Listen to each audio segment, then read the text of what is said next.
தேவனே, இன்று என்னை உருமாற்றும். ஜூலை மாதம் 12ஆம் தேதி. குற்றம் சுமத்துதலிலிருந்து தப்பித்தல். லூக்கா 22:32. நானோ உன் விசுவாசம் ஒளிந்து போகாதபடிக்கு உனக்காக வேண்டிக் கொண்டேன். பிசாசின் சோதனையோ குற்றம் சுமத்துவதோ எதுவாயினும் ஜெபம்தான் நமக்கு நிச்சயமான பாதுகாப்பு. இயேசுவின் ஜெப வாழ்க்கைதான் வனாந்திர சோதனையின் போது சாத்தான் மேல் வெற்றி கொள்ள அவருக்கு ஏதுவாய் இருந்தது. அரேபியாவின் வனாந்தரத்திலே 3 வருடங்களாக பவுல் கொண்டிருந்த ஜெப நேரம் தேவனுக்காக உறுதியான மனமுடைய ஒரு மனிதனாக அவனை மாற்றியது. எபேசியர் 6:18 பவுல் அப்போஸ்தலன் இப்படியாய் சொல்லுகிறார்: எந்த சமயத்திலும் சகலவிதமான வேண்டுதலோடும் விண்ணப்பத்தோடும் ஆவியினாலே ஜெபம் பண்ணி அதன் பொருட்டு மிகுந்த மன உறுதியோடும் சகல பரிசுத்தவான்களுக்காகவும் பண்ணும் வேண்டுதலோடும் விழித்து கொண்டிருங்கள்.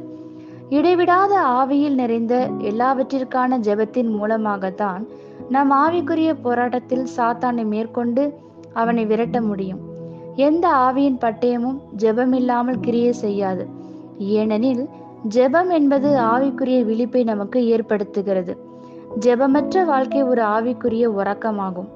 தான் ஜெபிக்க மறுத்த ஒவ்வொரு முறை பேதுரு இயேசுவை மறுதலித்தார். பின் இயேசுவின் ஜெபம்தான் பேதுருவை மனந்திரும்புதலுக்கு நேராக நடத்தி தாழ்மையோடு தேவனுடைய பாதத்திற்கு அவரை கொண்டு வந்தது. எவ்வளவுதான் ஜெபத்தை பற்றி பேசினாலும், அறிந்து கொள்ள முற்பட்டாலும், நடைமுறையில் கொண்டு வந்தாலும் நாம் ஜெபத்தின் முக்கியத்துவத்தை மிகைப்படுத்திவிட முடியாது. உன்னதமானவருடைய நிழலில் நிலைத்திருக்க இறுதியான ஒரே வழி ஜெபம். மனதிலுள்ள அறைக்கு சென்று கதவை தாழ்பாலிட்டு கொள்ளும் அந்தரங்க அனுபவத்தின் போதுதான் மகா உன்னதர் வாழும் இரகசிய இடத்தை நாம் கண்டுகொள்ள முடியும்.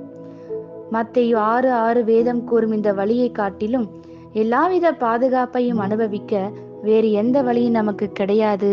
ஆமேன். இந்த வார்த்தைகளினால் நீங்கள் ஆசீர்வதிக்கப்பட்டீர்கள் என்று நாங்கள் நம்புகிறோம்.